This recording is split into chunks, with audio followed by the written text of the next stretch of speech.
कहते हैं छोड़ दो। मैं नाम जपती थी, कहते हैं छोड़ दो। मैं हवन यज्ञ कर रहा था, कहते हैं छोड़ दो। ये कैसा सत्संग है भाई? ये तो भगवान मिलाने की जगह भगवान छुड़वा देते हैं। समझ में ही नहीं आएगा बताया क्या जा रहा है। लेकिन मालिक की कृपा हो गई, बंदी छोड़ की दया हो गई, तो एक एक शब्द तुम्हारे अंदर ऐसे ऐसे सिमट जाएगा कि बस तुम्हें लगेगा यही है जो मुझे चाहिए।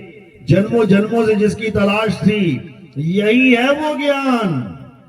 और इस ज्ञान ना होने के कारण तुम दुनिया भर का ज्ञान अपने दिमाग में फिट करके बैठे हो।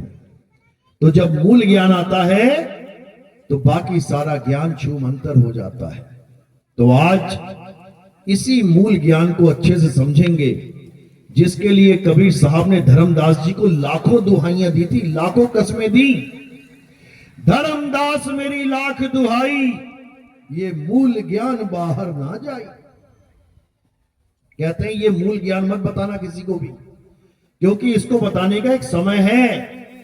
जब वो समय आएगा तो घर घर में मूल ज्ञान की लहर चलेगी। अभी मत बताना किसी को। अभी पवित्र ज्ञान बताओ तुम। पवित्र ज्ञान तुम जग में भाखो, मूल ज्ञान गुप्त कर राखो। तो ये मूल ज्ञान खोलने का अब समय आ गया है। अब बच्चा बच्चा इस मूल ज्ञान को जानेगा कि आखिर भक्ति कहते किसे हैं, आखिर परमात्मा को पूजना कहते किसे हैं। एक एक बात समझ में आने लग जाएगी। तो आज का सत्संग शुरू करने से पहले परम पिता परमात्मा के नाम पे जयकारा लगाएंगे, फिर सत्संग शुरू करेंगे। बोलिए परम पिता परमात्मा की, सदगुरु बंदी छोड़ कबीर साहेब की, सदगुरु मदनपति साहेब की, सदगुरु दूलमपति साहेब की, दीवान जौहरपति साहेब की, सदगुरु राम अनुराग साहेब की, सदगुरु राम सेवक साहेब की, सदगुरु वैरागपति साहेब की, कलीनापुर धाम की, सभी संतों की, सभी भक्तों की, पंडाल में आई सभी संगत की, इस गांव नगर बस्ती की, सत्संग कराने वालों की, इनके माता पिता की, इनके बाल गोपाल की, सकल हंस को बंदगी साहेब बंदगी सतनाम। तो कबीर साहब समझा रहे हैं कि भाई जो मूल ज्ञान है ये अत्यंत दुर्लभ ज्ञान है, दुर्लभ, जिसको बाबा नानक ने अलभ कहा है। कहते जग में नाम अलभ है संतों। अलभ यानी ढूंढने पे भी नहीं मिलेगा। लेकिन दुविधा देखो, एक भी चैनल खोल लो, टीवी चैनल जो धार्मिक हो, उसमें तुम्हें सुबह से शाम तक सारे गुरुजी गुरुजी गुरुजी मिलेंगे। और नानक साहब कह रहे हैं गुरु मिलना दुर्लभ है, दुर्लभ। यानी सारे संसार के गुरुओं को बैठा दोगे और जब उनका ज्ञान परख करोगे, कहते उसमें एक भी सही नहीं मिलेगा। कब मिलेगा? जब परमात्मा की कृपा हो जाए, जब वो अपने हंस को भेज दे कि बेटा जाओ जगाओ दुनिया को, ये है असली ज्ञान। जब ज्ञान समझा के भेज दे कौन? परमात्मा, तब ये पंथ चलता है। नहीं तो किसी आदमी का चलाया पंथ नहीं है ये परमात्मा को पाने का ज्ञान किसी आदमी का चलाया हुआ नहीं है। इसीलिए इसे मूल ज्ञान कहते हैं। मूल यानी जड़। ये पूरे पेड़ की जड़ कहां से चल रही है, और जड़ अगर परमात्मा नहीं है तो वो पेड़ परमात्मा का हो ही नहीं सकता, क्योंकि जैसी जड़ होगी वैसा ही पेड़ होगा। आम की जड़ से कौन सा पेड़ निकलेगा? आम का पेड़। बरगद की जड़ से कौन सा पेड़ निकल रहा है? बरगद का पेड़। अमरूद की जड़ से कौन सा निकल रहा है? अमरूद का पेड़। यानी जैसी जड़ होगी वैसी उसका सारा खेल होगा। इसी प्रकार जिसके पास जड़ परमात्मा नहीं है, वो परमात्मा का पेड़ हो ही नहीं सकता। इसलिए मूल परमात्मा से अटैच होनी चाहिए। पंथ चलाने वाला कौन होना चाहिए? स्वयं परमपिता परमात्मा।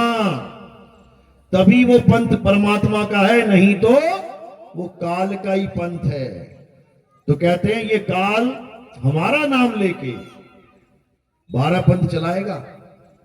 12 पंथ काल फुरमाना, भूले जीव न जाए ठिकाना, 13वें पंथ हम ही चले आए, सब पंथ मीट के एक पंथ चलाए। ये साहिब की वाणी है। कह रहे हैं जब काल भगवान यानी ये मन रूपी शैतान सबको भरमा देगा, सबको A to Z, भगवान के नाम पे भी भरमा देता है ये। वैसे तो दुनिया को नचा ही रहा है मन, लेकिन भगवान के नाम पे भी नचा देता है। क्यों? सत्य ज्ञान प्रकट नहीं होने देता, असत्य के साथ जोड़ देता है। ये पत्थर पूजा, मूर्ति पूजा, मंत्र पूजा, हवन पूजा, यज्ञ पूजा, पितर पूजा, देव पूजा, ये सब क्या है? ये सब मन का खेल है। इसी मन ने सबको नचा रखा है, लेकिन कोई नहीं जान पा रहा है कि मैं मन के नाचे नाच रहा हूं कि मैं परमात्मा की भक्ति कर रहा हूं। किसी को समझ में नहीं आ रहा। ये कब समझ में आता है? जब परमात्मा का भेजा हुआ कोई हंस आप तक पहुंचेगा, तब आपको एक एक बात समझ में आने लग जाएगी कि मन की भक्ति क्या होती है और परमात्मा की भक्ति क्या होती है। माया के लोग क्या होते हैं और परमात्मा का असली लोक क्या होता है। माया के लोग यानी ये स्वर्ग, नरक, ये अलख लोक, अगम लोक, अकह लोक, अनामी लोक, ये जितने भी लोक हैं ये क्या हैं? ये माया के लोक हैं। और परमात्मा का लोक क्या है? परमात्मा का लोक है शब्द। कहते हैं लोक अलोक शब्द है भाई, और जिन जाना तिन संशय जाई। जनरेटर बंद मत करना, 1 घंटा चलने दो इसको, बीच में नहीं रुकना चाहिए। तो इसी को समझा रहे हैं कबीर साहब कि जो असली ठिकाना है वो हमारा शब्द है, जो नकली ठिकाना है वो लोक है। ये देखो लोक, 3 लोक, सूरज चांद सितारे धरती आकाश पाताल। अगर तुम्हें ऐसे लोक मिल गए, अगर तुम्हें ऐसे स्थान मिल गए रहने को जहां पर मकान भी है, धरती भी है, आसमान भी है, नदी भी है, नाले भी हैं, तो समझ जाना ये माया का लोक है। बड़े बड़े गुरु मिलेंगे तुम्हें ये बातें बताने वाले कि चलो सतलोक चलो, अब पूछो सतलोक है कैसा? कहते जैसा यहां है बिल्कुल वैसा ही वहां है। नकली माल है ये, ऐसा नहीं है सतलोक परमात्मा का जहां पर धरती है, आकाश है, पानी है, हवा है, ये नहीं है वहां पे। वहां पेड़ पौधे नहीं है, कोई आम खा के आ रहा है सतलोक से, कोई सेब चबा के आ रहा है। अरे ये आम सेब संतरे 84 का खेल है, सतलोक का खेल नहीं है ये। दोनों में भेद है, इस भेद को समझना है कि दोनों में क्या भेद है। जब संत का सत्संग मिलेगा तो सारा भेद खुल जाएगा। तो आज इसी भेद को समझना है। कहते हैं सोहंग ऊपर और है, सत सुकृत एक नाम। कह रहे सोहंग से ऊपर एक और है जो सत सुकृत नाम है। पवन पानी धरती ना आकाश, और नहीं वहां कोई गांव।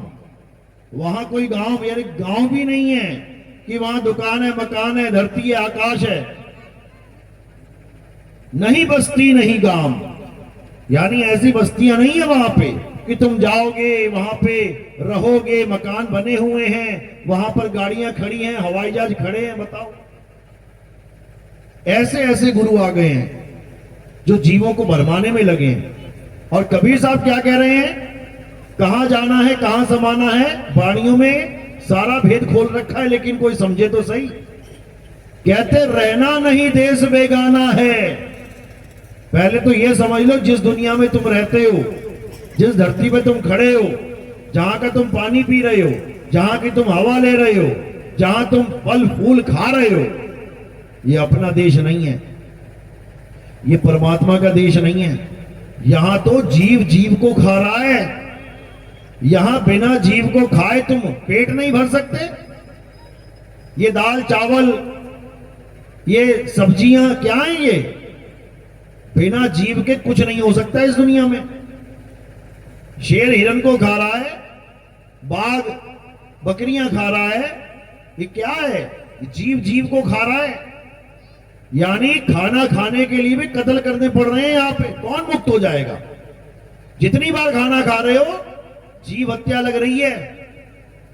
कैसे मुक्त हो जाओगे? केवल एक ही तरीका है मुक्त होने का, और वो क्या है? अकर्ता होके कर्ता हो जा। अकर्ता होके कर्ता हो जा। कर्ता तो है लेकिन अकर्ता होके, यानी दिल से ये भाव हटा देना है कि मैं कुछ खा रहा हूं, मैं कुछ कर रहा हूं। ना तुम कुछ खा रहे हो, ना ही तुम कुछ कर सकते हो। तुम अकर्ता हो तो खा कौन रहा है, कर कौन रहा है? हे अर्जुन, ये आत्मा अकर्ता है। इस दुनिया में होने वाला हर कार्य 5 तत्व, 25 प्रकृति, 3 गुण, मन और माया के द्वारा किया जाता है। ये देखो हाथ, ये किसने उठाया फूल को? तुम्हें लगेगा नितिन दास ने उठाया। क्यों? क्योंकि तुम 5 तत्वों को नितिन दास समझे बैठे हो। ये शरीर किसका बना है? 5 तत्वों का। नितिन दास नहीं है 5 तत्वों का। ये शरीर है, हाथ है, 5 तत्व, 3 गुण, मन, माया की वजह से ये उठाया गया है। मैंने नहीं उठाया। आत्मा ना कुछ उठा सकती है ना बैठा सकती है। आत्मा किसी को छू भी नहीं सकती और आत्मा को कोई छू नहीं सकता। नैनम छिंदंती शस्त्राणी, आत्मा को कोई शस्त्र छू नहीं सकता, काट नहीं सकता। नैनम दहती पावका, आत्मा को आग जला नहीं सकती। ऐसी है ये आत्मा। लेकिन कोई इस भेद को जानता नहीं, तो अपने आप को कर्ता मान के बैठा, मैं कर रहा हूं, मैं कर रहा हूं, मैं कर रहा हूं। और ये भ्रम कौन पैदा करता है? ये मन पैदा करता है कि ये तू ही कर रहा है। सारे कर्म करने के बाद इस शरीर से, उसके बाद प्रायश्चित में बैठ जाते हैं, अरे बड़ा गलत कर दिया मैंने। अरे तूने कुछ किया ही नहीं। नानक साहब समझा रहे हैं, जब लग जानू मैं हूं करता, तब लग गर्भ जून में फिरता। जब लग जानू बैरी मीत, तब लग निश्चल नाही जीत। कहते जब तक तू अपने आप को कर्ता मान के बैठा है, तुझे भोक्ता बनना ही पड़ेगा, कर्म भोगना ही पड़ेगा।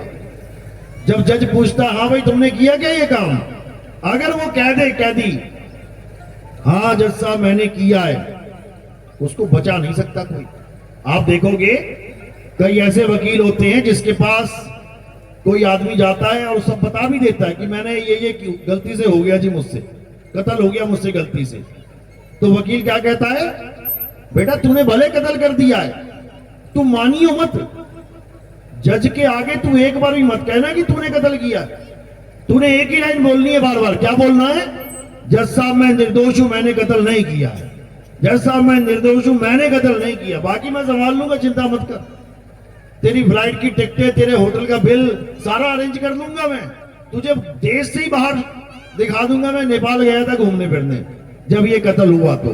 लेकिन तू मान मत जाना, अगर तू मान गया तो मेरे जैसे 100 वकील भी नहीं तुझे छुड़ा पाएंगे। इसीलिए बोला गया ना, तू कर ले गुरु वकील, मुकदमा भारी है। इतना भारी मुकदमा है। भारी क्यों बोला है? क्योंकि यहां पर तुम खुद कह रहे हो मैंने किया है। इतना भारी मुकदमा है ये। तुम खुद कह रहे हो हाँ मैं सुबह नाश्ता खा के आया हूं, हाँ मैं दोपहर का भोजन खाऊंगा, हाँ मैं रात का भोजन भी खाऊंगा। और तू खाएगा तो फिर पछता। हर काम तुम मान के बैठे हो ये मैंने किया, मैंने किया, मैंने किया। अरे तूने कुछ किया ही नहीं आज तक।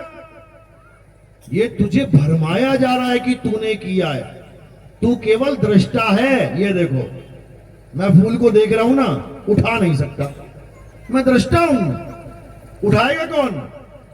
ये 5 तत्व, ये 3 गुण, मन और माया। मन कहेगा तो ये हाथ उठाएगा, मन नहीं कहेगा इसको भी ना उठाता। तू तो केवल देख रहा है, हाँ हाथ ने उठा लिया, अरे हाथ ने मार दिया, अरे हाथ ने गोली चला दी। हम केवल दृष्टा हैं। जैसे कोई फिल्म दिखाई जा रही है मुझे, और मुझे क्या बताया जा रहा है, ये तू ही कर रहा है सब कुछ। अरे मैं देख रहा हूं, हो तो ये माया के द्वारा रहा है। ये सारे काम माया के द्वारा ही हो रहे हैं। जैसे सपना होता है, हम सपना देखते हैं और सपने में जो कुछ भी हमें दिखाया जा रहा है हम उसको मान लेते हैं। सपने में उठे कत्ल करके, क्या बोल रहे हैं? अरे मैंने किसी को गोली मार दी थी सपने में। समझो, सपने में गोली मार दी थी तो क्या करें? अब फांसी चढ़ा दें? चढ़ा दें फांसी? जैसे वो रात का सपना है वैसे ही ये दिन का सपना है। जैसे रात के सपने में हम कोई भी कांड करके आते हैं तो हमें लगता है यार मैंने किया है वो, लेकिन बुद्धि विवेक जाग जाता है कि नहीं यार वो तो सपना था। यहां पे बुद्धि विवेक नहीं जाग पाता। यहां भी जो कुछ चल रहा है ये सपना मात्र है, लेकिन इस सपने को हम असलियत मान लेते हैं, इसलिए दोषी करार हो जाता है। अब वकील क्या करेगा? वकील तुम्हें अकर्ता बना देगा। तुम्हारी फ्लाइट के टिकट, तुम्हारे होटल का बिल सब दिखा देगा। जज को कहेगा देखो जी मेरे बंदे ने कुछ नहीं किया, ये तो था ही नहीं यहां पे। तब जज क्या कहेगा? ठीक है भैया, सारे सबूतों और बयानों के तहत आपको बाइज्जत बरी किया जाता है। बस इसी प्रकार जो भेदी गुरु होता है वो इस भेद को अच्छे से जान रहा है कि इस जीव को फंसाया किसने है। इस जीव को मन और माया ने फंसा रखा है, बार बार बार बार ये घोषित करके कि तूने किया, तूने किया, तूने किया। समझो, अपनी अपनी डेट ऑफ बर्थ याद है सबको? कि किस दिन, कौन से दिन पैदा हुए थे? आप याद है? हाथ खड़ा करो जिसको याद है डेट ऑफ बर्थ अपनी। एक, बस एक को याद है? 2, 3, 5, 7, 20, 25 सबको याद होगी। छोड़ो, यही सबसे बड़ा भ्रम है कि तुम पैदा हुए थे। अजन्मा कब से पैदा हो गया? यही सबसे बड़ा भ्रम है कि तुम पैदा हुए थे। और अगर ये भ्रम तुम्हारे अंदर है कि मैं पैदा हुआ था तो पक्का मरोगे, फिर तुम्हारी डेट ऑफ डेथ भी लिखी जाएगी। लेकिन मेरे भाई तुम अजन्मे हो, तुम अमर हो, ईश्वर अंश जीव अविनाशी। सारी उम्र बीत गई गाते गाते, और उसके बाद उसी अमर जीव का भोग करवा देते। ये जी मर गया, पापा मर गया मेरा, ये मेरी मां, अरे वो तो अमर था यार, मर कैसे गया?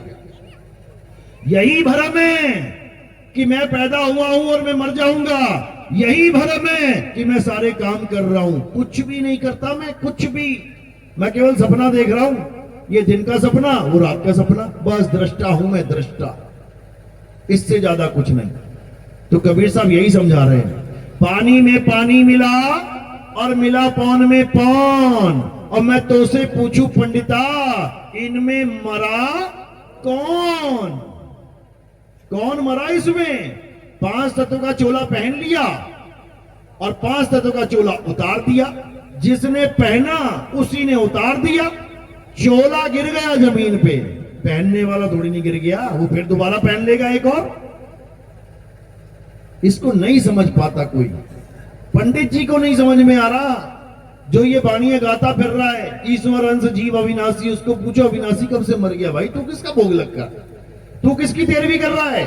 जो मर गया उसकी तेरवी होती है, मरा कौन? शरीर। बताओ, शरीर की तेरवी कर रहा है, और जीव अमर है, उसको जानता तक नहीं। तोता पिंजड़े में से उड़ गया, तोता तो उड़ गया 6 बजे, और अगले दिन पिंजड़े को जला के कह रहे हैं कि इसकी मुक्ति हो जाएगी। किसकी? पिंजड़े की। पिंजड़े की मुक्ति करवाएगा मंत्र मार के। अंतिम संस्कार तोते का करना था कि पिंजड़े का?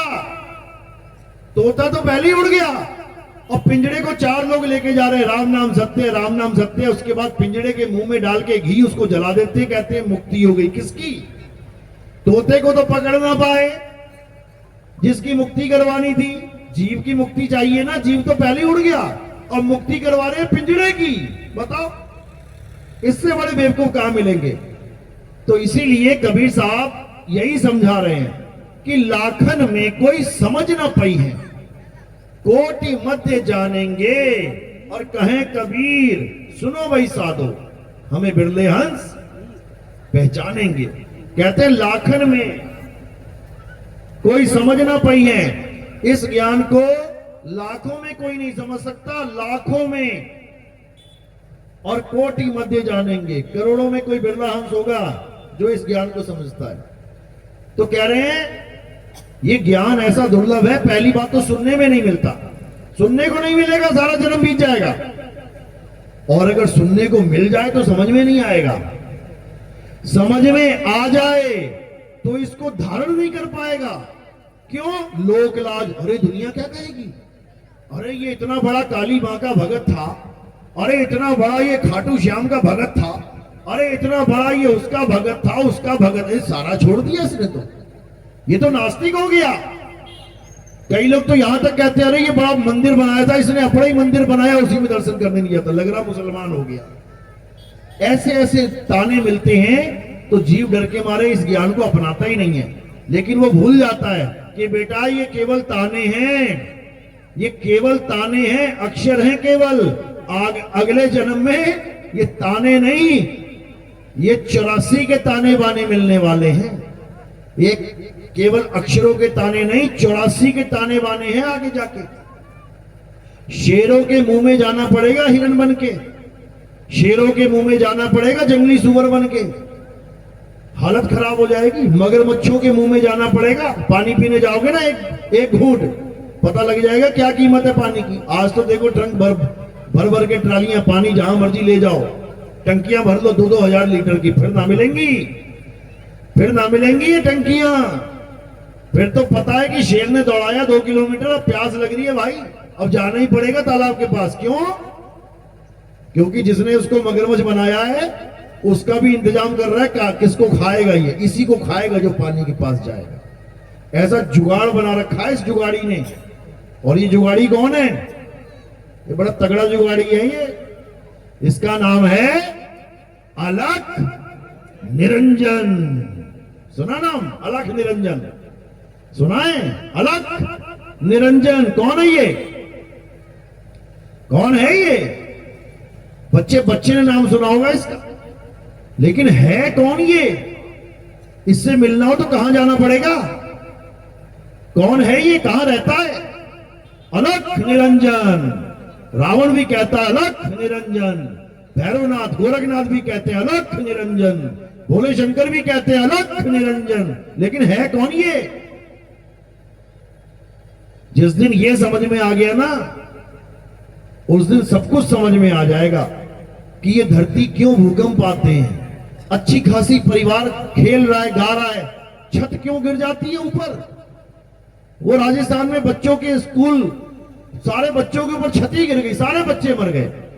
कौन से देवी देवता छोड़ दिया होगा पूजने के लिए भाई? कौन से मंदिर में उन बच्चों की अच्छे जीवन के लिए, अच्छे स्वास्थ्य के लिए प्रार्थना नहीं की होगी? क्या तुम अपने बच्चों की दुआएं नहीं करते हो क्या? हर मंदिर में जाते हो, फिर भी पूरी छत गिर गई, 20-25 बच्चे मर गए। अभी अहमदाबाद में हवाई जहाज उड़ा, गुजराती बैठे थे सारे, गुजराती सबसे बड़े भगत है कृष्ण जी के, सबसे ज्यादा मंदिर कृष्ण जी के गुजरात में ही है, मीट मांस से भी दूर रहते हैं, सात्विक भोजन करते हैं, लेकिन एक ना बचा, कोयला बन गए, कोयला। लाशें भी नहीं मिली, कोयला। कौन से भगवान को छोड़ा होगा उन्होंने? कौन सी पूजा पाठ छोड़ी होगी? राम ना छोड़ा होगा, श्याम ना छोड़ा होगा, भैरवनाथ गोरखनाथ, ये नाथ वो नाथ, सारे शंकर जी, सारी देवी देवता पूज लिए, और बाद में क्या मिला?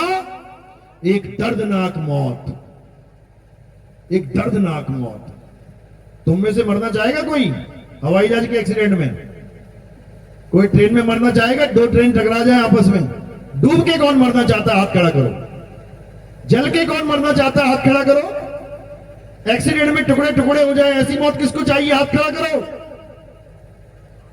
बताओ। अरे ऐसी मिलने वाली है। रोज अखबारें तुम पढ़ रहे हो, रोज देख रहे हो, 2 ट्रालियां टकरा गई, 2 बसें टकरा गई, हवाई जहाज टकरा गया, कौन मर रहे हैं? ये सारे भगवान के भगत ही मर रहे हैं। वही मौत तुम्हें भी मिलेगी, कोई बचा नहीं सकता तुम्हें, मां का लाल। 4 लोग गए गंगा स्नान करने, डूब के मर गए। अरे हम तो मां मान के गए थे और मां ने डुबा दिया, ऐसा कैसे? केदारनाथ में हजारों लोग गए, सारे मर गए। हम तो भगवान जी के पास गए थे, एक भी ना बचा। अभी वैष्णो देवी में गए थे, भूकंप आ गया, सारे मर गए। तो भगवान के भक्तों के साथ ये हो रहा है, तो फिर बचेगा कौन? समझो, ये मार कौन रहा है? अभी तुम्हें यह भी नहीं पता मार कौन रहा है। यही अलख निरंजन है। यही काल निरंजन है जो सारी सृष्टि में हाहाकार मचा के रखा हुआ है जिसने। ये जापान नहीं छोड़ता, ये अरब देश नहीं छोड़ता, ये भारत नहीं छोड़ता, ये अमेरिका नहीं छोड़ता, ये पाकिस्तान नहीं छोड़ता, ये किसी को नहीं छोड़ता। ये सारी सृष्टि का मालिक है और सबको गाजर मूली की तरह उगा रखा है। तुम सबको ये गाजर मूलियां बैठे हैं सारे, जब उसका मन करता है गाजर उखाड़ी खा गए। वो 4 गाजरें रो रही हैं, अरे मेरा बाप मर गया, अरे मेरी मां मर गई, मेरा बच्चा मर गया, उसको कोई फर्क ना पड़ता, उसको खाने से मतलब है। तो कबीर साहब समझा रहे हैं 3 लोक एक जेल है, पाप पुण्य 2 जाल, सारा जग भोजन बना खाने वाला काल। कौन है ये काल? कौन है ये काल जिसने किसी को नहीं छोड़ा? अरे तुम्हारी घरवाली छोड़ो, शंकर जी की घरवाली नहीं छोड़ा, उसको नहीं छोड़ा, 6 महीने लेके घूम रहा है, अरे कोई जिंदा कर दो भाई, कोई जिंदा कर दो। विष्णु जी आ गए, वो भी जिंदा ना कर पाए, चक्कर मार के 9 टुकड़े कर दिए। वो तो कहीं भी करवा लेता, वो 9 टुकड़े ही कर देते, कहीं करवा लेता भाई। समझो, किसी को नहीं बख्शा जाएगा, सब काल के मुंह में बैठे हैं और काल के मुंह में ही जाएंगे।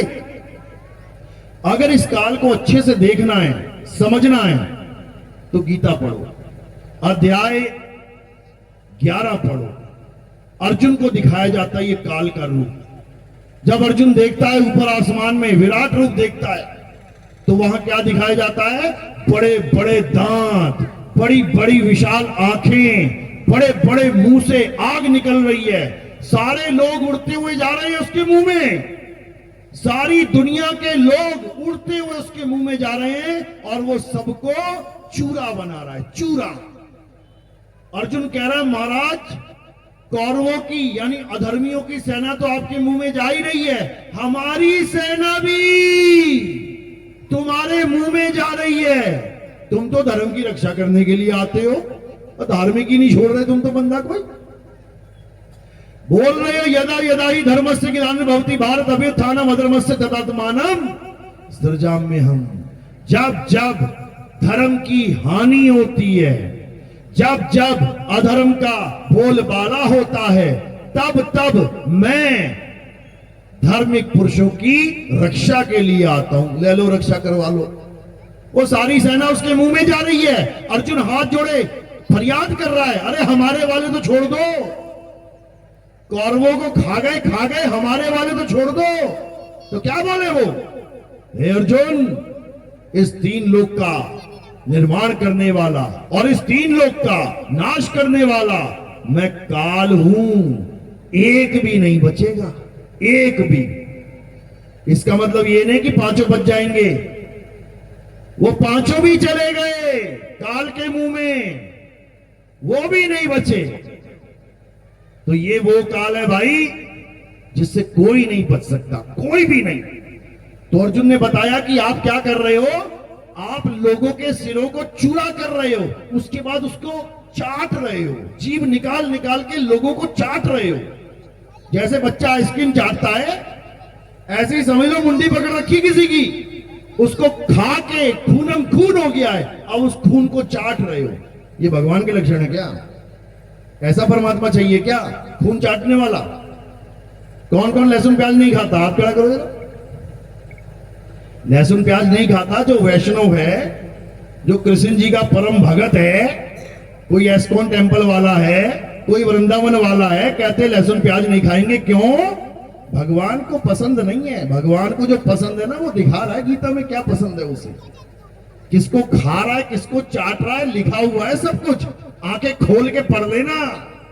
तो जो भगवान को पसंद है वो भगत को भी पसंद होना चाहिए। आ जाओ फिर चाटो मुंडिया लोगों की काट काट के। ये वो नकली भगवान है भाई।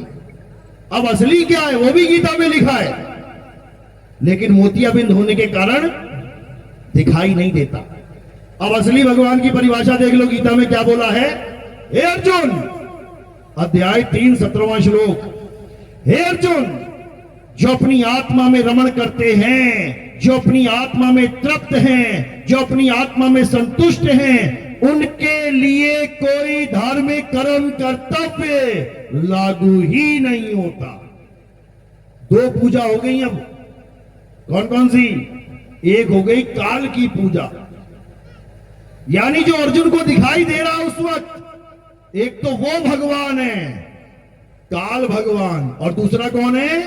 हे अर्जुन, ये आत्मा अजन्मा है, नित्य है, शाश्वत है, पुरातन है, ये आत्मा ही सत्य सनातन है। अब ये दूसरा भी आ गया है आत्मा, इसको आत्मदेव भी कह सकते हो, इसको परमात्मा भी कह सकते हो। अब दोनों की पूजा कौन कर रहा है? उसको जीव कहते हैं। ये जीव या तो काल भगवान की पूजा करेगा, ये जीव या तो परमात्मा की पूजा करेगा, आत्मदेव की पूजा करेगा। इन दोनों के अलावा तीसरी कोई पावर नहीं है, या तो काल या दयाल, या तो नरभक्षी या फिर दया का समुंदर जो किसी को नहीं भक्षण करता। नरभक्षी क्यों बोला है? क्योंकि आदमी खाता है नरभक्षी, लेकिन परमात्मा किसी को नहीं खाता। वो क्यों खाएगा? उसके बच्चे हैं, अपने बच्चों को भी खाएगा कोई क्या? तुम 100 बकरे खा जाओगे, क्यों? किसी और का बच्चा है। तुम 100 मछलियां खा जाओगे, क्यों? किसी और का बच्चा है। अरे तुम 100 गाय बछड़े खा जाओगे, मुसलमान खा लेते हैं, क्यों? किसी और का बच्चा है। अपने बच्चे को खा के दिखा जा, खा के दिखा कितना बड़ा नरभक्षी है तू, खा के दिखा अपना बच्चा। नहीं खा सकता। जब आदमी अपना बच्चा नहीं खा सकता तो परमात्मा क्या इतना बड़ा निर्दयी है जो अपने बच्चों को खाएगा?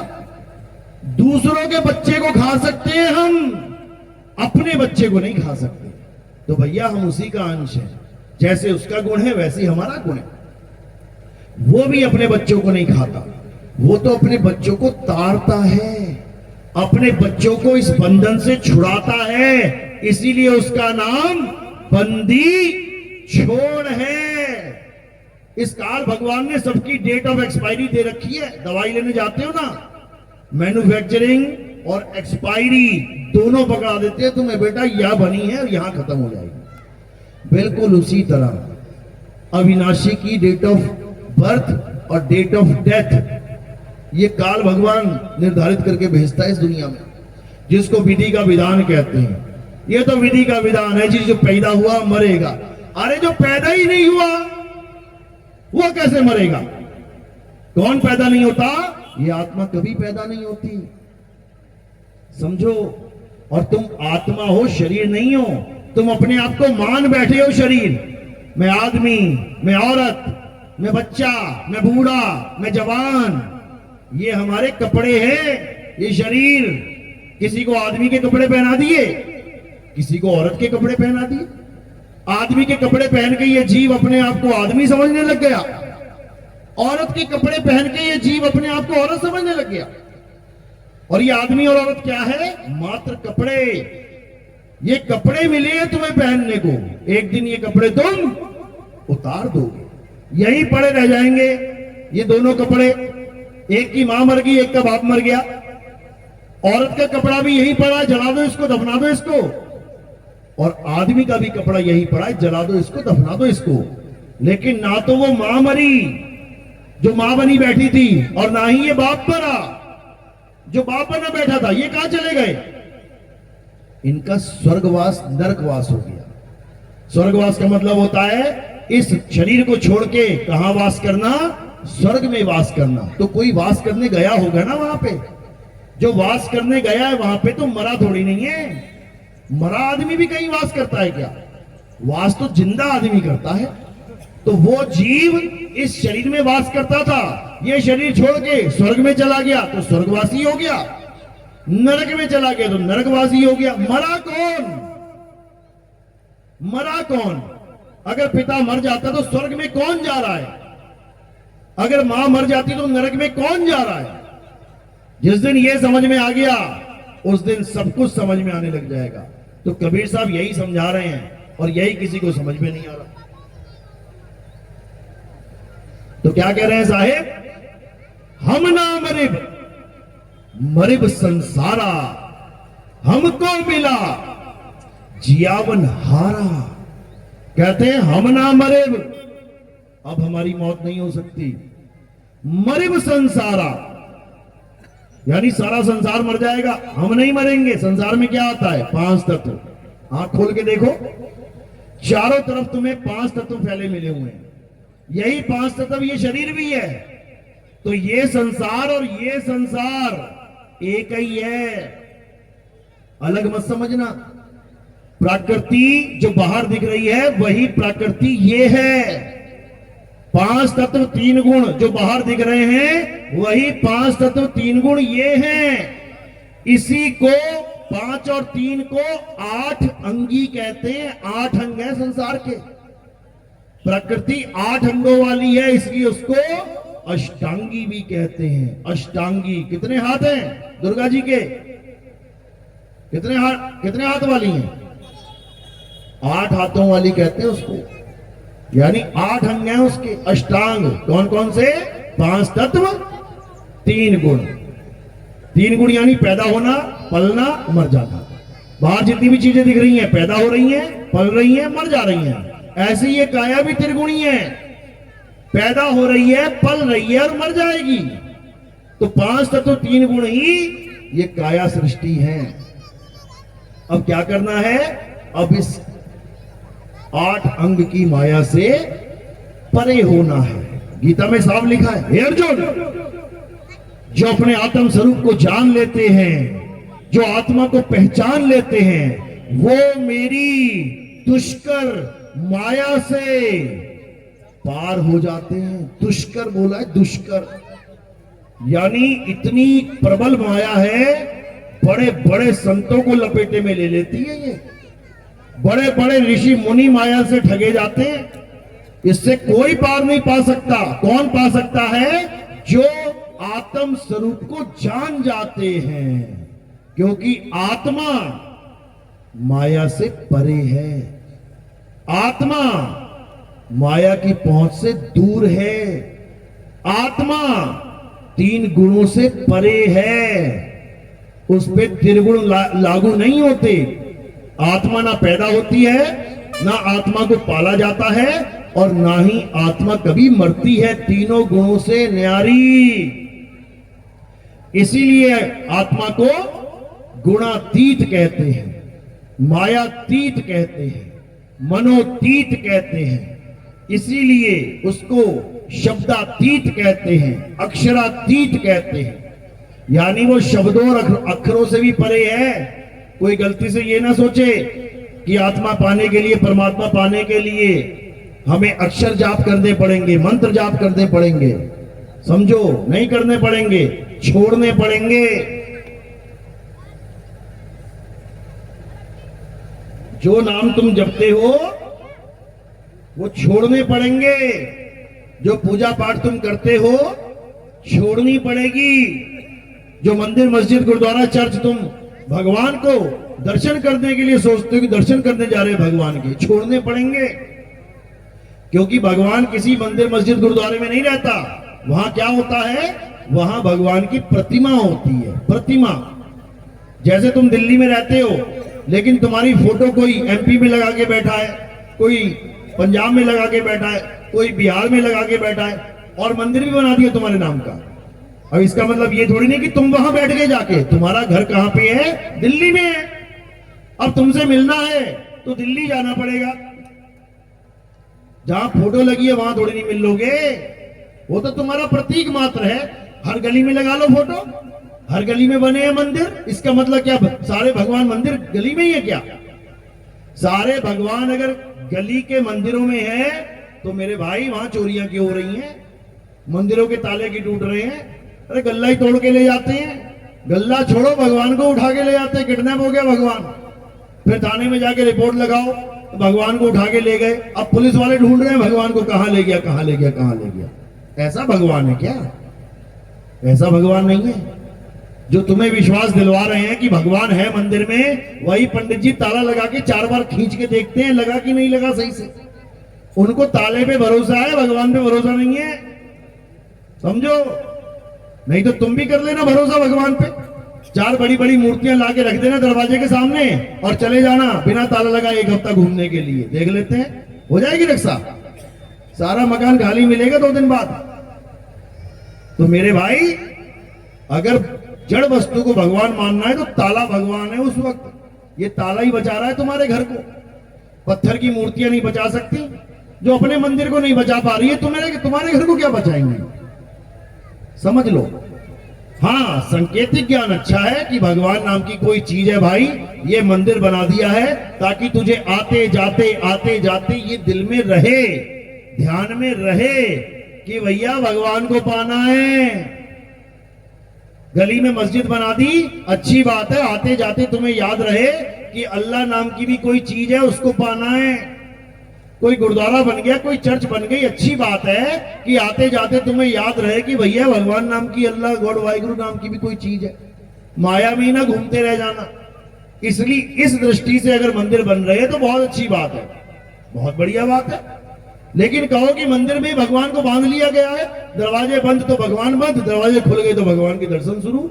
ये काम नहीं है भाई, ये तो भ्रम वाला काम है। कबीर साहब जोरदार खंडन करते हैं इसका। कहते हैं पाथर पूजे हरि मिले तो मैं पूजूं पहाड़। कहते छोटा सा पत्थर घर के ले आए तुम और उसकी मूर्ति बना दी। जिस पहाड़ से ये पत्थर लेके आए थे, सोचो वो कितना बड़ा है। अगर उस पहाड़ का छोटा सा पत्थर भगवान बन गया तो पूरा पहाड़ ही भगवान है। मैं तो पहाड़ी पूज लेता हूं। भगवान मिलेगा तो बड़ा वाला मिलेगा, छोटे से क्या लेना हमने। तो कह रहे पाथर पूजे हरि मिले तो मैं पूजू पहाड़, और वासे ये चाकी भली जो पीस खाए संसार। कहते हैं अगर पत्थर ही पूजना है तो सबसे बढ़िया पत्थर कौन सा है दुनिया में? चक्की का पत्थर, जो हिंदू मुसलमान सिख ईसाई नहीं देखता, वो सबको पाल रहा है। कैसे? जब तुम गेहूं ले जाते हो, तुम बाजरा ले जाते हो, तुम मक्का ले जाते हो, कहां पे? चक्की पे। तो वो पीस पीस के देता है तुम्हें, उससे तुम्हारे बच्चे खाना खाते हैं, उनकी आंखें खुलती है, उनको एनर्जी मिलती है। वो हिंदू ना देखता, मुसलमान ना देखता, सिख ना देखता, ईसाई, सबको दे रहा है वो। तो एक चक्की का पत्थर ऐसा है जो सबका भरण पोषण कर रहा है, वो सबके जीवन में अहमियत रखता है। हिंदुओं के मंदिर के पत्थर केवल हिंदुओं के लिए हैं, मुसलमानों के लिए नहीं है। वो तो तोड़ दे सारे, उनका बस चले तो। जब उनका राज आया था तो सारे मंदिर तोड़ तोड़ के मस्जिदें तो बनाई गई थी। तो हिंदुओं का पत्थर हिंदुओं के काम का है केवल। लेकिन चक्की का पत्थर देख लो, अगर गांव में एक चक्की और हिंदू मुस्लिम सिख ईसाई सारे रहते हैं, वही लाइन लग जाएगी सबकी, सब परेशान हो जाएंगे, सब कहेंगे ये चक्की जल्दी ठीक हो जाए। तो वो पत्थर सबसे जुड़ा हुआ है, अगर पूजना है तो उसी को पूज ले यार। वही भगवान का रूप है। जब सारे कण कण में भगवान है तो चक्की का पत्थर क्या बिना भगवान के है? उसमें भी तो भगवान है। लेकिन समझ में नहीं आता लोगों को। सोचते हैं एक मूर्ति लेके आएंगे, उसमें प्राण डलवाएंगे। बताओ, अरे प्राण भगवान डालता है इंसान के कि इंसान डालता है भगवान के? यही समझ में नहीं आ रहा किसी को। अगर कण कण में परमात्मा है तो प्राण डालने की जरूरत क्या है? वो तो कण कण से तो मूर्ति बनी है पहले से ही, तो उसमें परमात्मा पहले से होना चाहिए। जिसमें परमात्मा पहले से है उसमें तुम प्राण डाल रहे हो, बताओ। और प्राण डाल भी दिए तो कुछ दिखना चाहिए कि हां इसमें प्राण डले हैं। 2 लोग बैठे हैं, बैठे बैठे गिर गए, एक बेहोश हुआ और एक मर गया। अब डॉक्टर ने देखा जो बेहोश हुआ है उसके प्राण चल रहे हैं। वो क्या कह रहा है? नहीं नहीं मरा नहीं है, चिंता मत करो, उड़ जाएगा ये। और दूसरे वाले के प्राण चल नहीं रहे हैं तो उसको क्या बोल रहा है? ये मुर्दा हो गया। कुछ तो फर्क है ना, प्राण है या नहीं है में।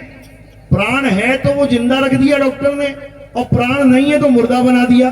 चलो ठीक है, 2 मूर्तियां लेके आते हैं, एक मूर्ति में प्राण डाल दिए जाएं पंडित जी के द्वारा, दूसरी में नहीं डलवाते हैं और दोनों को टेढ़ा कर देते हैं। अब बताओ कौन सी वाली उठेगी? कौन सी वाली उठेगी? ना प्राण वाली और ना बिना प्राण वाली। इसका मतलब मामला गड़बड़ है भाई।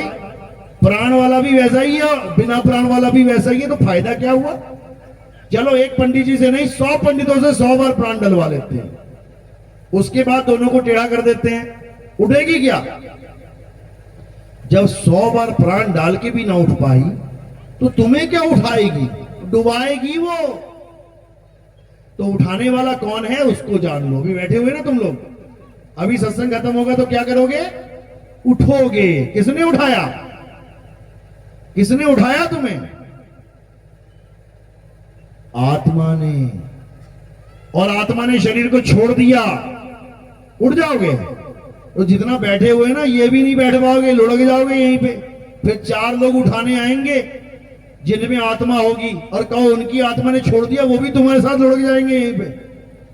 आत्मा के बिना तुम चल नहीं सकते, आत्मा के बिना तुम खा नहीं सकते, आत्मा के बिना तुम पी नहीं सकते, आत्मा के बिना तुम पूजा नहीं कर सकते, तुम मूर्ति साफ नहीं कर सकते। तो मूर्ति भगवान है कि आत्मा भगवान है? मूर्ति ताकतवर है कि आत्मा ताकतवर है? मूर्ति उठा रही है तुम्हें या तुम उठा रहे हो मूर्ति को? यही समझ लो पहले।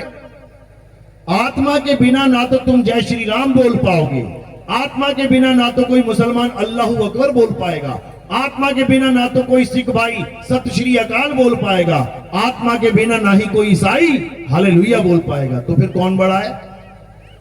अरे आत्मा ही है जो कुछ है। इसी आत्मा को गीता में सत्य की उपाधि दी गई है। अध्याय 2 16वां श्लोक पढ़ो। क्या कह रहे हैं? हे अर्जुन, इस दुनिया में 2 प्रकार के तत्व हैं। कौन कौन से? एक तो नाशवान तत्व जिसे हम असत्य कहते हैं, और दूसरा अविनाशी तत्व जिसे हम आत्मा कहते हैं। लेकिन दुविधा क्या है कि अविनाशी तत्व आत्मा जो सत्य है वो पूजा नाशवान तत्वों की कर रहा है जो असत्य है। दुविधा तो ये है, जो आत्मा है सत्य है वो असत्य की पूजा कर रहा है।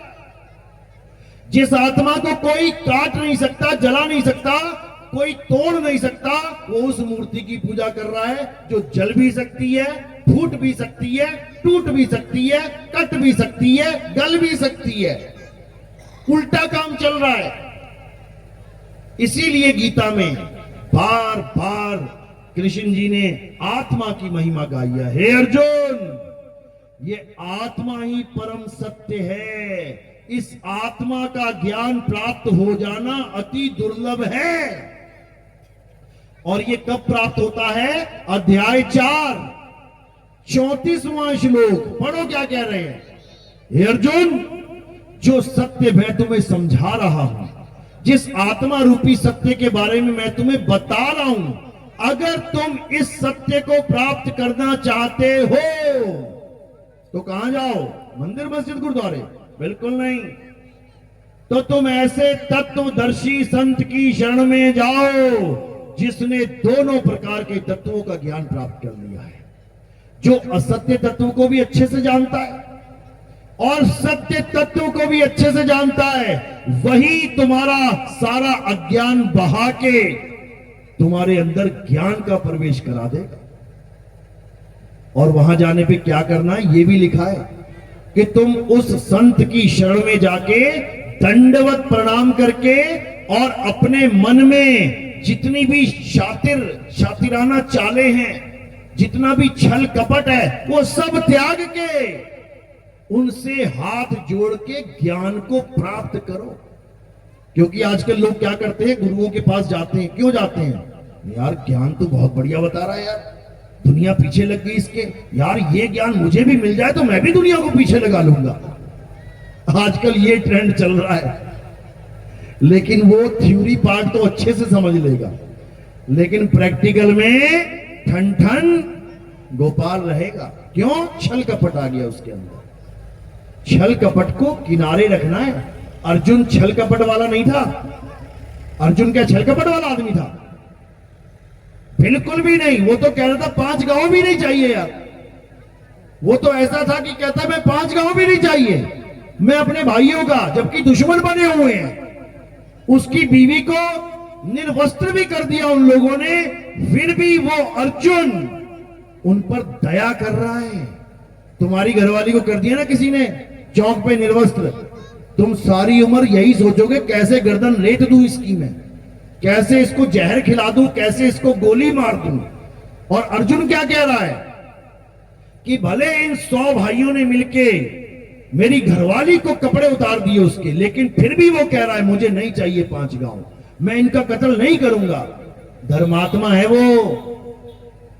उस तक को कृष्ण जी कह रहे हैं तू छल कपट रहित होके जाना गुरु जी के पास। क्यों? क्योंकि सबके अंदर एक शिकारी बैठा हुआ है, सबके अंदर एक शिकारी बैठा हुआ है, और उसका नाम क्या है? अलख निरंजन। ये मन, ये शातिर है भाई, सबके अंदर बैठा है, सबकी दुकान वही चला रहा है। ये तुम्हें लग रहा है कि तुम अपने मन से जी रहे हो, तुम अपने आप से जी रहे हो, सुबह से लेके शाम तक, शाम से लेके रात तक तुम उसी की गुलामी कर रहे हो। सुबह कितने बजे उठते हो आप लोग? कोई 4 बजे, कोई 5 बजे, कोई 6 बजे, कोई 10 बजे, कोई 12 बजे। क्यों? क्योंकि जब मन करता है ना उठ जा, तभी उठते हो। और मन ने कह दिया ना नहीं उठना है, तो मां बोलती रहे, बाप भौंकता रहे, कोई फर्क ना पड़ता, भैया मैं तो सो रहा हूं, क्यों? मेरा मन नहीं कर रहा उठने का। तो किसका काम मान रहे हो? मन का। सुबह गए नहाने के लिए, कौन सा साबुन देखोगे वहां पे? कौन सा मिलेगा? जो तुम मन पसंद लेके आए हो। दुकानों पे 100 साबुन थे, तुमने कौन सा बोला? जो तुम्हारे मन को पसंद है। ये मन कौन है भाई? ये मन कौन है? यही है 3 लोक का मालिक, यही है सारे काम करवा रहा है। नहा धो के तुम गए कपड़े लेने, अलमारी में पड़े हैं 100 तरह के कपड़े पड़े हैं, कौन सा उठाओगे? जो तुम्हारे मन को अच्छा लग रहा है, आज ये पहनूंगी। जो मन को अच्छा लग रहा वही उठाओगी, जो मन को मैचिंग भाग गया वही उठाओगी। चूड़ियां बिंदी तक मैचिंग लगाओगी, क्यों? क्योंकि तुम्हारे मन को अच्छा लग रहा है। यानी तुम किसकी गुलाम हो? मन की गुलाम हो। कपड़े भी वही पहनोगी जो मन को, खाना भी वही। क्या मन कर रहा है आज खाने का? आज तो आलू गोभी खाते हैं। कौन बोल रहा है अंदर से आलू गोभी खाते हैं? ये मन कह रहा है। और मनपसंद सब्जी ना बनी हो, तुझे कितनी बार कहा ये नहीं बनाना है, क्यों? मेरे मन को अच्छी नहीं लगती। ले बेटा, लठ बज गए वहां पे। तो सारा खेल किसका है? इसी मन का है। और ये मन ही 3 लोक का राजा है। इसकी घरवाली कौन है? मन के साथ किसका नाम जोड़ते हैं? आप देखोगे पति पत्नी के नाम चलते हैं, प्रेमी प्रेमिका के नाम चलते हैं। राम सीता, कृष्ण राधा, शिव पार्वती, मन माया। कहते ना ये मन माया की नगरी है भाई, ये घरवाली है इसकी माया। और पति कौन है? मन। इसी से तुम्हारी जंग होगी। यही मन कली काल है। राम जी किसको मारने आए थे? रावण को। कृष्ण जी किसको मारने आए थे? कंस को। कल्कि किसको मारने आएंगे? कल्कि भगवान, कल्कि अवतार सुना है नाम की नहीं? किस किस ने सुना? हाथ खड़े करो जरा। कल्कि अवतार किसको मारने आएंगे? ये कली काल को। रहता कहां है ये सब घटों में रहता है। हर शरीर के अंदर बैठा हुआ है कली काल। सबकी गाड़ी का स्टीयरिंग उसी के हाथ में है। वो दाएं मोड़ता है तो दाएं मुड़ जाते, वो बाएं मोड़ता बाएं मुड़ जाते। आज जेलें भरी पड़ी हैं किसके कहने पे? कली काल के कहने पे। जज कहता है क्यों मारा तुमने इसको? अरे इसने ऐसा ही बोल दिया, मेरा मन करे कि खत्म कर दूं, और कर दिया। किसने कहा था? मन ने कहा था। तूने क्यों कर दिया? कर दिया तो ले भुगत। इसीलिए साहिब ने बोला मन के हारे हार है, मन के जीते जीत। यही है जिसके साथ तुम्हारी जंग होगी। इसी मन का खात्मा करने के लिए कल की अवतार आएंगे। इसीलिए साहिब ने क्या बोला कि जब कल की अवतार आएंगे, निकलंक अवतार आएंगे, निकलंक राया आएंगे, तो क्या होगा? मन को मार गगन चढ़ जाई, मान सरोवर बैठ नहाई। उसके बाद ये मन का खात्मा होगा।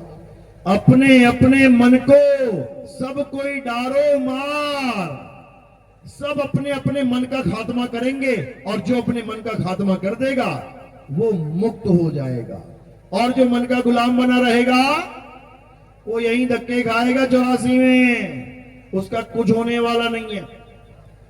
तो साहिब यही समझाने के लिए आए कि तेरा साईं तुझ में है और दुश्मन भी तुझ में ही। अगर परमात्मा तेरे अंदर है तो काल भी तेरे अंदर बैठा हुआ है। दोनों की पहचान कर, असत्य को त्याग, काल को त्याग और सत्य को अपना, निकलंक राया को अपना, आत्मा को अपना। जब आत्मा को अपना लोगे तो ये मन अपने आप ठंडा पड़ जाएगा। तो क्या करना है? सोई गुरु पूरा कहावे, जो 2 अक्षर का भेद बतावे, एक छुड़ावे एक लखावे, तब प्राणी निज घर को जावे। यानी 2 प्रकार के अक्षरों का, 2 प्रकार के तत्वों का, 2 प्रकार के ज्ञान का, 2 प्रकार के नाम का भेद प्राप्त कर ले। एक सतनाम, एक असत नाम। असत नाम को छोड़ सतनाम को अपना ले। एक ज्ञान, एक अज्ञान। अज्ञान को छोड़ ज्ञान को अपना ले। एक आत्मा, एक मन। अरे मन को छोड़ और आत्मा को अपना ले। एक अक्षर और एक निअक्षर। अक्षर को छोड़ और निअक्षर को अपना ले। बात खत्म हो गई। इतनी सी बात को समझने में जन्मों जन्म बीत जाते हैं। तो अब क्या करना है? अब आत्मा के अलावा किसी को नहीं पूजना है, परमात्मा के अलावा किसी पर ध्यान नहीं देना। ये शरीरों की पूजा, ये पत्थरों की पूजा, ये मंदिर मस्जिद इंसानों के द्वारा बनाए हुए, इनको भगवान नहीं मानना भाई, इनको परमात्मा नहीं मानना है। परमात्मा कहां है? ज्यों तिल माही तेल है, ज्यों चकमक में आग, तेरा साईं तुझ में है, जाग सके तो जाग। हे अर्जुन, जो अपने इस जीवन काल में आत्मा यानी अचल आत्मा, 2 आत्मा बताई गई गीता में, एक वो जो अचल है, एक वो जो चलायमान है, एक वो जो अडोल है, एक वो जो 84 में भटक रही है। जो 84 में भटक रही है उसको क्या बोलते हैं? उसको जीव आत्मा बोलते हैं, जीव आत्मा। और जो अचल है, अडोल है, सदा स्थिर रहने वाली है, वो कौन है? वो परमात्मा है। दोनों का भेद बता रखा है गीता में। अध्याय 2 पढ़ोगे, दोनों का जिक्र है। हे अर्जुन, ये जीवात्मा 84 लाख प्रकार की योनियों में भ्रमण करती है। एक तो है जो भ्रमण कर रही है यानी चल रही है, और एक अध्याय 2 24वां श्लोक, हे अर्जुन, ये आत्मा अचल है। अचल यानी वो नहीं भ्रमण कर रही, वो चल नहीं रही है, वो अचल है। जिसके लिए गरीबदास जी महाराज समझा रहे हैं, सतगुरु के लक्षण कहूं, अचल विहंगम चाल, हम अमरापुर ले गए, ज्ञान सबद सरघाल। कहते हैं ऐसा गुरु मिल गया जिसने चल आत्मा को यानी जीव को अचल आत्मा से जोड़ दिया, यानी परमात्मा से जोड़ दिया। इस जीव को पीव से जोड़ दिया। जब जीव पीव से जुड़ जाएगा तो क्या हो जाएगा? पीव ही हो जाएगा। जैसे चलने वाली नदी को, नदी चलती है, आज उत्तराखंड से चली, यूपी में आई, यूपी से चली, एमपी में आई, एमपी से चली, महाराष्ट्र में आई, होती होती होती होती समुद्र में गिर गई। समुद्र अचल है, नदी चलती है। नदी जीव है और समुद्र पीव है। तो जब जीव पीव में एंट्री कर जाता है तो क्या होता है, जीव ही पीव हो जाता है। गरीबदास जी की वाणी में समझा रहे हैं, कहते कोटि तो ब्रह्मा भय, कोटि भय ईश, साहिब तेरी बंदगी से ये जीव हुए जगदीश। कहते हैं ये जीव ही पीव हो जाता है जब इसे अपना अचल स्वरूप प्राप्त हो जाता है। चल स्वरूप नहीं, चल स्वरूप तो जीव का है। ये कुत्ता बिल्ली बकरा हाथी घोड़ा बन के बैठा हुआ, ये भी तो जीव ही है। ये जीव अनंत है, जग में जीव अनंत, न जाने पीव को बहुत कहा समझाए 84 के जीव को। बहुत समझा लिया इसको, लेकिन ये जीव पद को त्यागना ही नहीं चाहता। ये परमात्मा को भी काया में ढूंढ रहा है। इंगला पिंगला सुषमना में चला जाऊं, श्वासा का जाप कर लूं, कानों में बंद करके 5 धुनें सुन लूं, बर्बाद हो जाएगा। भगवान का नाम जप लूं, बर्बाद हो जाएगा। भगवान का नाम छोड़ और अपने सत्य स्वरूप को जान। तेरा सत्य स्वरूप ही परम पिता परमात्मा है। इसीलिए साहिब ने बोला, सत्य स्वरूपी नाम साहिब का, सो निज नाम हमारा। हमें केवल अपना स्वरूप जानना है, ये जंतर मंतर नहीं रटने हमने। कोई कह रहा राधे राधे राधे राधे कर लो, कोई कह रहा राम राम राम राम जप लो, मुसलमान है तो कह रहा अल्लाह अल्लाह कर ले, सिख भाई आ गया तो कहता वाहिगुरु वाहिगुरु कर ले। अरे तुम्ही ने बनाए हैं सारे नाम, ये इंसानों ने बनाए हैं नाम। ये हिंदी पंजाबी उर्दू फारसी, ये चाइनीज, ये मंगोलीज, ये डच फ्रेंच, ये पुर्तगीज, ये सारे नाम इंसानों ने बनाए हैं। इंसान अपने बनाए नाम ही जपने में लगा हुआ है, इससे कल्याण नहीं होगा। उसको जान जो इंसान बना नहीं सकता, और वो क्या है, शुद्ध चैतन्य आत्मा। बना के दिखा दे, नहीं बना सकता। इसको जानना है तो कहते हैं घर घर मंत्र देत फिरत हैं, माया के अभिमाना और गुरुआ सहित शिष्य सब बूढ़े। कहां बूढ़े, नर्मदा नदी में बूढ़े क्या, ये गंगा में बूढ़ गए, 84 में बूढ़ गए। गुरुआ सहित शिष्य सब बूढ़े, अंतकाल पछताना साधो देखो ये जग बौराना। कहते जो घर घर मंत्र देते फिरते हैं, आओ बेटा राम राम जप लो, ए राधे राधे करो, राधे राधे, ए अल्लाह अल्लाह कर, वाहिगुरु वाहिगुरु कर, ये सब मंत्र जपनीय है, ये जपी हैं, ये जपी हैं। और जो तपस्या कराते हैं वो तपी हैं, जो घर बार छुड़वा देते हैं सन्यासी हैं। ये जपी तपी सन्यासी आत्मज्ञानी नहीं है भाई, ये मंत्र ज्ञानी है, तंत्र ज्ञानी है। तो कहते हैं गुरुआ सहित शिष्य सब बूढ़े। 84 में जाना पड़ेगा, गुरु को भी चेले को भी। क्या बनेंगे ये, अरे झूठा गुरु अजगर बना, लख 84 जाए और सारी संगत चींटी बनी, तोड़ तोड़ के खाए। आज जो तुम्हें लग रहा है वो गुरु के चेले देखो यार कितने हैं, 5 करोड़ है यार, 10 करोड़ है। ये 10 करोड़ चींटियां बनने वाले हैं और गुरुजी बन जाएंगे अजगर। समझ लो, गुरुजी आराम से लेटे होंगे और चींटियां तोड़ तोड़ के खा रही होंगी। तो ऐसा गुरु हमें नहीं चाहिए भाई, जो खुद अजगर बन जाए हमें चींटी बना दे। हमें कैसा गुरु चाहिए, हमें स्वरूप सिद्ध गुरु चाहिए, स्वरूप सिद्ध।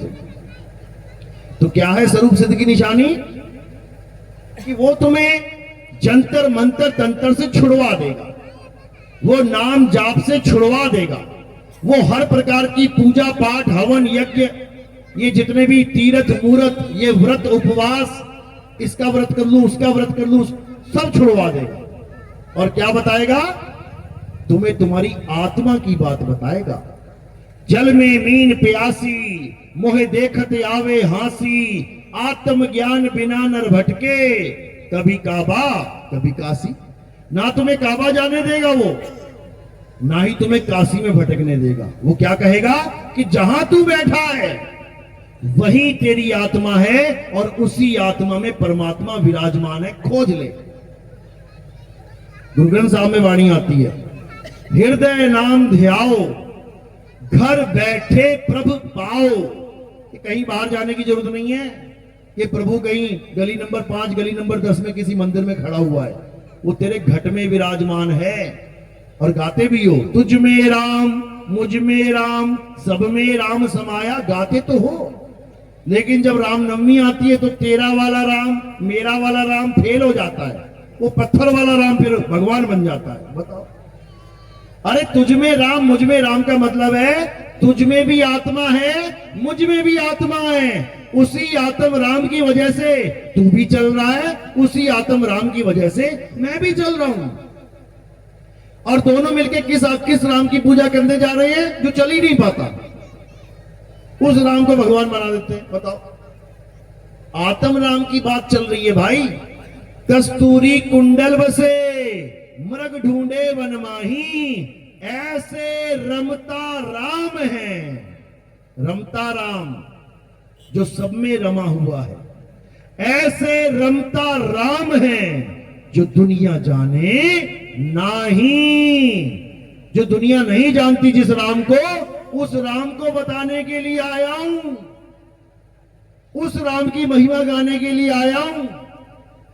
तो कह रहे हैं एक राम दशरथ का बेटा, एक राम घट घट में बैठा, एक राम का सगल पसारा, और एक राम तीनों से न्यारा। उस चौथे राम का भेद बताने आया हूं ताकि सबको अपना असली राम मिल जाए। असली राम जो रमता राम है, जो सबके स्वरूप में विराजमान है। समझ जाओ। तो कहते हैं गुरुआ तो घर घर फिरे, कौड़ी केर 50। अभी तुम भंडारा लगा दो और हल्ला मचवा दो कि जी हम बहुत बड़ा संत सम्मेलन करने जा रहे हैं, जो भी संत आएंगे उसको 10-10 हजार रुपए विदाई मिल जाएगी, 10-10 हजार रुपए विदाई देंगे उसको। फिर यहां तुम भीड़ देखना भैया, इतने भगत नहीं बैठे होंगे जितने तुम्हें संत ही संत दिखेंगे। क्यों? विदाई 10 हजार रुपए मिलने वाली है। समझो, कहते हैं गुरुआ तो घर घर फिरे, कौड़ी केर 50। एक एक कौड़ी में 50-50 गुरु आके बैठ जाएंगे। अपने रूप की खबर नहीं, शिष्य करण की आस। कहते हैं अपने रूप की खबर नहीं। उस गुरु को अपने रूप का कोई ज्ञान नहीं है कि वो आदमी है कि औरत है कि आत्मा है। चेले मूंढने में पूरा जन्म लगा दिया उसने, चेले बनाने में लगा दिया, अपनी फोटो खिंचवा खिंचवा के आगे देसी घी के दिए लगवा दिए उसने। अब वो ये भी नहीं जान पाया कि जिसके आगे देसी घी का दिया लगा है वो मेरा स्वरूप है भी कि नहीं। ये 5 तत्वों का स्वरूप, ये 5 तत्वों का शरीर क्या नितिन दास है? क्या मैं ये 5 तत्वों का हूं? ये तो मैंने मां के गर्भ में से लिया और यहां मां के गर्भ में छोड़ जाऊंगा। ये गर्भ ही है मां का, ये धरती भी मां का गर्भ है। ये बॉडी कहां चली जाएगी? ये मां के गर्भ में समा जाएगी। गर्भ से निकले और गर्भ में बॉडी को छोड़ दिया। मैंने गर्भ से धारण किया शरीर, गर्भ में छोड़ दिया। तो मैं कौन हूं और शरीर कौन है? जब दोनों स्वरूपों का यह ज्ञान हो जाएगा, एक नकली स्वरूप, ये काया स्वरूप नकली है, इसी की फोटो खिंचवा खिंचवा के जो आरती करवा रहा है वो जानता ही नहीं कि वो है ही नहीं। करंट और पंखे वाला हाल है। पंखा किससे चल रहा है? करंट से। लेकिन करंट को ही नहीं पता मैं करंट हूं। वो अपने आप को पंखा मान के बैठा है, कह रहा मेरी आरती करो, पंखे की फोटो लगवा के उससे आरती करवा रहा है, क्योंकि वो जानता ही नहीं कि वो करंट है। यहां पर ये खेल नहीं है। आरती तो यहां भी होगी अभी, लेकिन वो आरती काया की आरती नहीं होगी। काया की आरती से खेल खत्म कर देना है और आत्मा की आरती में खेल शुरू कर देना है। इसी को बोला गया गुरु ग्रंथ साहब में, आत्म देव पूजिए। अभी पूजा चलेगी आत्म देव की, देखना कैसे होती है। आत्म देव पूजिए, गुरु के सहज सुभाए, आत्मे नो आत्मे दी प्रतीत, ते घर ही परचा पाए। यानी घर में ही परचा, परचा यानी परिचित हो जाओगे। तुम्हें परिचित हो जाओगे घर में बैठे बैठे परमात्मा से। जब तुम्हें आत्मा की पूजा करने वाला गुरु मिल जाएगा, जो जड़ पूजा को छुड़वा के चेतन सत्ता की बात बता देगा, तब बात बनेगी। तो ठीक है, आज का सत्संग यही समाप्त करते हैं।